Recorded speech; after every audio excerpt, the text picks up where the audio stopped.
Thank you for listening to this podcast from TRE, Talk Radio Europe, your voice in Spain and around the world. For more information, please visit tre.radio. Okay, good morning, Mark. How are you? I'm doing good. How are you? I'm very good, thank you very much. It's been a good old weekend for FA Cup. We're going to go straight into that, and we'll start off with Wrexham v Ipswich. Yeah, I suppose this was the kind of the Hollywood fixture. If Wrexham can continue the dream and go forth in the FA Cup, which they haven't done in a very long time. And Ipswich is a good test for them. I mean, they're obviously in the Premier League not too long ago, and you know, they're a fellow Championship colleagues. So it was 1-0. It was kind of a classic match, and it was a disciplined performance, and they took their chances. Ipswich definitely lacked any composure or cutting edge, but I think this is a perfect example of what the FA Cup is about. It's about that kind of the romance of the underdog story, and that is kind of Wrexham's fairy tale in one way. Yeah, and so it was a good match. Ipswich doing very well in the Championship this year, so they were having some good league form. So it wasn't a foregone conclusion at all. But well done to Wrexham on that one, as you say. Chelsea v Hull. I'm assuming Chelsea won because I didn't hear of any. I would have heard about it the other way around, I think. They won, and they won emphatically. It was an attacking clinic, to be honest, and it was 4-0 to Chelsea. So it was a comfortable away performance. It was clinical finishing. Really, Hull didn't get a sniff at goal, and it was really solid defensively as well. So I think Chelsea have quietly found more rhythm. Especially in this competition. Yeah. So I guess that the hope is that confidence can sort of snowball and give them a bit more consistency. But it certainly, although it is against Hull City, it certainly felt like a statement win in the fashion that they did it. And also looking for rhythm, a bit more rhythm as Liverpool, and they seem to have found that a little bit themselves as well against normally a good team, Brighton. So, no walk in the park for them, but an emphatic 3-0. Oh, yeah, it's a big win against a strong opposition. This wasn't your routine lower league tie. No. You would have seen, Man City, Chelsea, Arsenal. They could have fielded weaker teams because they are playing opposition that is, in some cases, is 2 or 3 leagues below them. In Man City's case, at least. So Liverpool had to be sharp and attack and aggressive in midfield, and that's exactly what they were. Salah was back in the fray, and I think the important thing here is their defensive structure held firm, which is a nice change.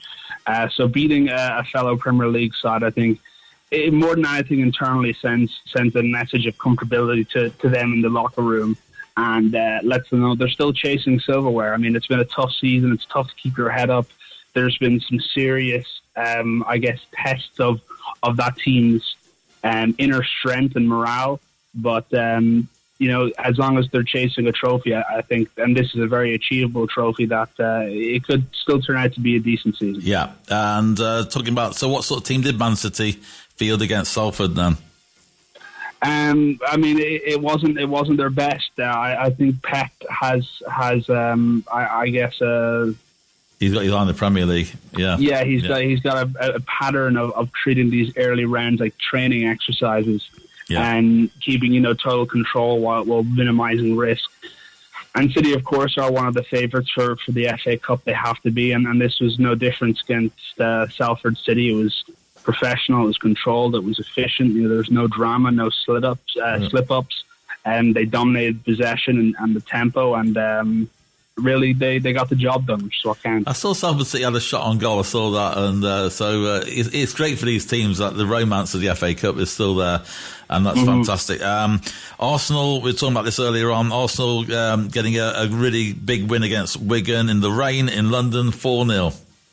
Yeah, it was ruthless, and it sort of showed some of their depth as well. I mean, 4 goals, very impressive against Wigan. Wigan are, in my time watching the Premier League, they were a regular fixture in the Premier League, so it was good to always catch them. But it was effectively over inside the first half. I think Arsenal's intensity was just too much for them, and their players stepped up. But Arsenal, I think, are a really serious contender for the FA Cup. I know it's something that they want to win as well. It's something that you often associate with Arsenal. They've done a lot of times. So they're definitely, you can tell they're hungry for a trophy. Okay, I'm going to play this rugby special music now. Let's start off, shall we, with your nation. What a great win for Ireland in the Six Nations. Yeah, it was. It was a professional job, is the way someone put it to me, which is the best way of saying, listen, people over here would easily think that Ireland should have won by more. But this is such a strong Italian team. I talked about it last week. Just enjoy it, guys. Yeah, there's always somebody. We should have won by more. Just enjoy it. Yeah. I think last week we saw Scotland come up against them in Rome, and of course the weather played a massive role in how Scotland were able to play their kind of style. Yeah. But at the same time, I mean, this is an Italian side that has just went through so much and has so many reasons to play strong. And one thing you'll learn about the Italians is, and it's something that Andy Farrell talked about last week, was intent in the players. Was, it doesn't matter if you're winning or losing, because no one's going to take it away from you if you lose against that France side.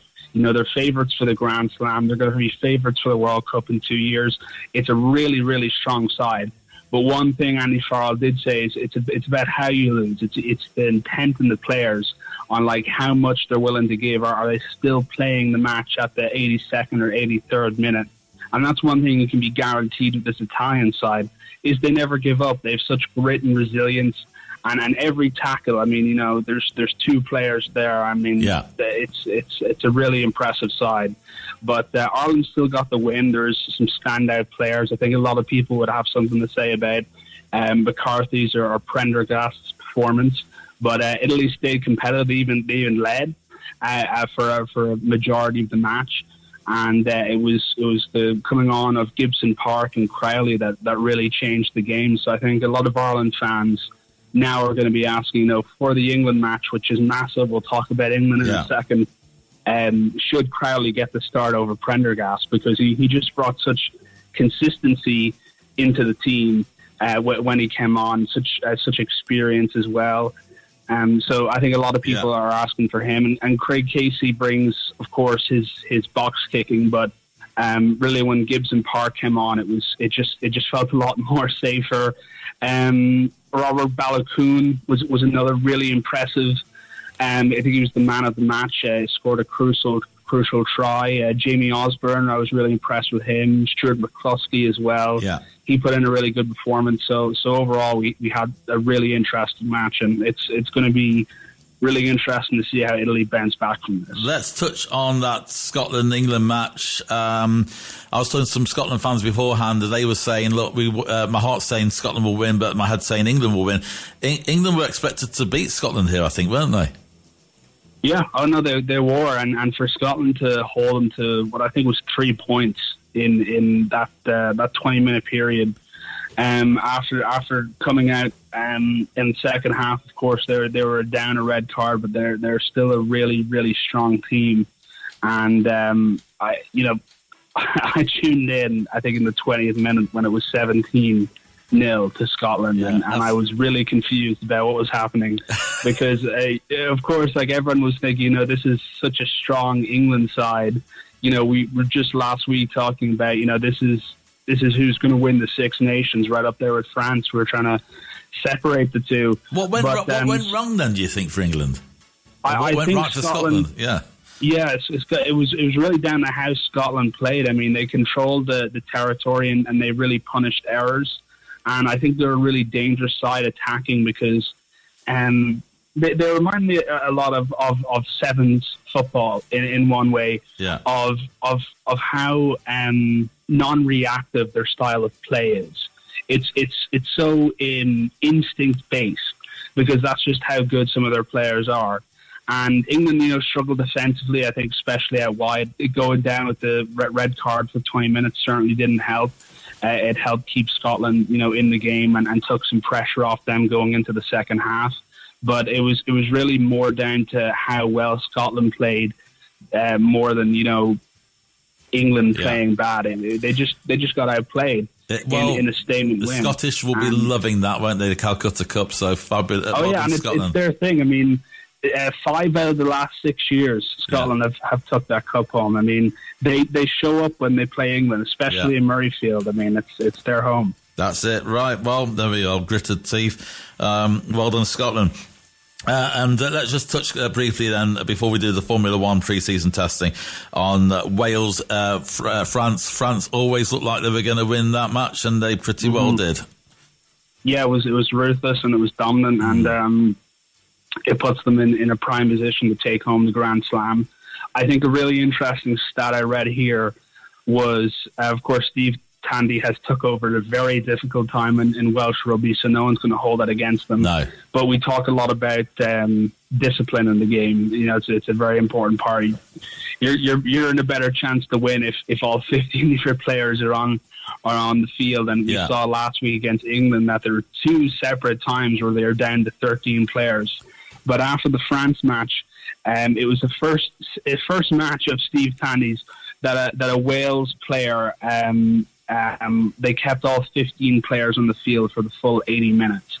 So that just tells you the discipline problems that Wales have went through in the last few matches. Of this, I think 6 matches into Steve Tandy's reign, this was the first match that they were able to go without any cards. It was just a relentless pace. I mean, even at the 50th minute mark, you knew the game was over, but France were still playing. And I remember 3 or 4 of their subs coming off the bench, and it was almost like there is this, I guess, sigh across the stadium in the Principality, because, I mean, that's just such a dangerous thing about France, is that they have players on the bench to back it up, that when they're first come off, it's just as dangerous with the bench. They controlled the set piece, and they just broke the line repeatedly and broke Wales' shape. But the important thing to note is that, you know, Wales scored at the very end. They really didn't give up, and it would have been very easy to. So there was quite a lot of spirit in the performance as well. All right, well, we'll see. It's going to be a long haul back for Wales, but we're running out of time, Mark, so I'm going to just say, if you could just do a minute, because we want to say hello to your mum and play a song. Can we just do a minute on the Formula One? Very exciting pre-season testing. I'm getting excited about it this year for some reason. What it tells us, mate, what's going on? Yeah, it's the 2026 pre-testing in Bahrain, and of course it's a whole different car this year. Max Verstappen has described it as Formula E on steroids. Some drivers have expressed worry, but of course we'll be able to iron those kinks out the further we go. The Red Bull and on their new Ford power unit, their powertrain has looked very promising. I think there's generally people have been disappointed in Aston Martin's performance. They haven't really got a lot of laps out in the car, and it looks considerably slower than the competition. McLaren and Williams have racked up the most laps. I think 422 laps between the 4 drivers, and people are really excited for how Williams are looking. Cadillac, of course, the new American team, they racked up 1,700 kilometers.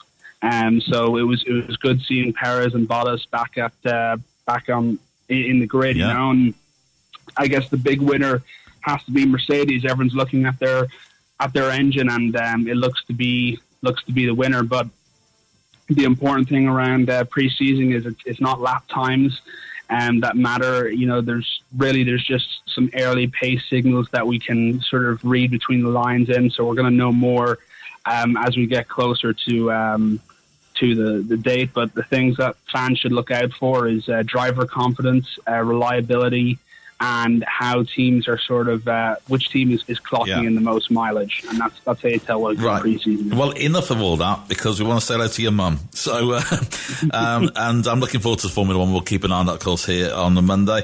Tell us a bit about your mum. She's in hospital at the moment. She is, yeah. She spent the weekend there, and she hasn't missed much because it's been raining all weekend in Ireland. But hopefully she's going to be coming out today or tomorrow. Fabulous. Well, what's your mum's name? Narissa. Good morning, Narissa. Apparently she listens to you on a Monday. She enjoys listening to Daybreak. And I just said to you off air, I said, I just decided to put Tina Turner the best on for her. Does she like Tina Turner? Yes, she's a massive Tina Turner fan. So she dressed up as Tina Turner for Halloween. Oh, well, there we are. It was meant to be. It was always meant to be. So, Narissa, this is for you. And Mark, have a lovely day. Speak to you soon, buddy. Thank you very much. Bless you. You've been listening to a TRE production. If you've enjoyed this programme, there'll be another episode waiting for you next week, right here on this platform, where you can also access our extensive back catalogue of shows and interviews. For more information on our live programming, social media channels and apps, and how to contact Talk Radio Europe, please visit tre.radio.